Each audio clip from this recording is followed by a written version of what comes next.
in front of me, I've got Justin Bieber staring at my face. But other than that, welcome to TechNave Unboxings and First Impressions. Today, I have the Realme 3 Pro here on my desk, and it's a really cool phone because of the nightscape mode. It's really impressive, it's really cool, and it does a decent job of taking photos in the dark. So let's unbox this phone, shall we? First up, we have, hey, welcome to the Realme family.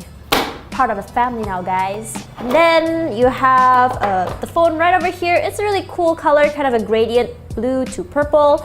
And in the box, you also have the VOOC 3.0 charging brick, as well as a micro USB cable. And other than that, everything all empty. Wait, no, we still have more stuff. We also have the plastic casing, some paperwork, and that's it. That's everything in the box.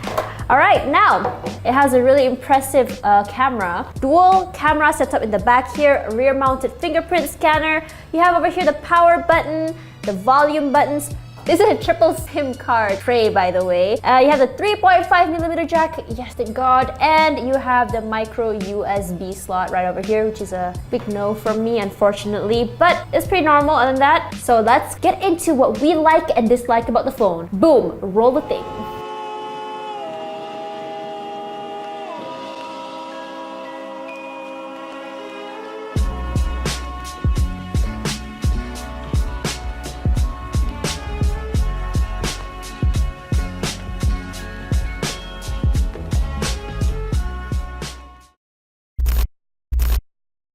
Alright guys, let's talk about what I like and what we didn't really like about the phone, starting with what we like. So first up, what we really liked the phone was obviously the camera. This phone has some really impressive nightscape mode. Let me just tell you, the difference between nightscape and not nightscape is a lot. And let me just add some more, okay? Nightscape, non-nightscape mode, impressive. With nightscape, boom, awesome. That's all I can say. So you can see the two differences right over here. Non-nightscape and nightscape. And so now you can see the differences over here. On my left would be the non-nightscape mode, and on my right is nightscape. So you let me know which one you like better, because I like both. The rear camera, even during the daytime, does pretty impressively. You can see right over here. This photo is obviously AI assisted, and you know what? It's pretty cool. And to boot, if you like selfies, this phone doesn't disappoint. This phone does pretty good with selfies, whether it be portrait or non-portrait. I love it. And when you turn off the beauty filter, this is my favorite part.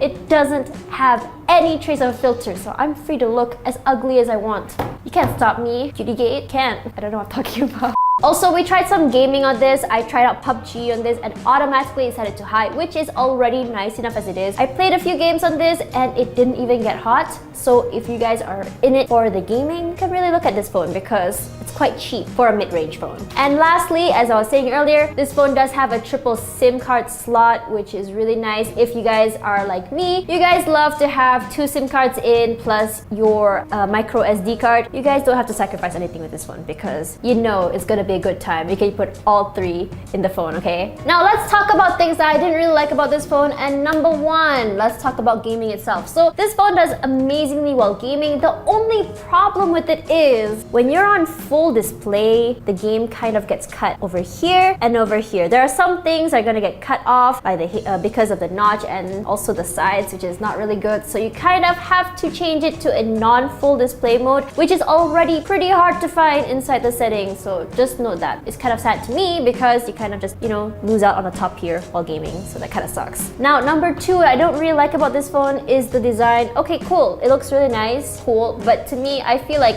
every other phone on the market kind of looks this way, and this is a very generic design. And you know, knowing that Realme does cater to like the younger audience, I was expecting some hip, more trendy, more catchy, maybe glitter or something. I don't know, just maybe something a little bit cooler than this. That's all. And there you have it. That's all the things that we liked, disliked, and our first impressions and hands-on of the Realme 3 Pro. So let me know in the comments, are you gonna play PUBG on this phone or nah? Because I need to know for scientific researches. And that's it. I'm Natasha and I am signing out. See you in the next one.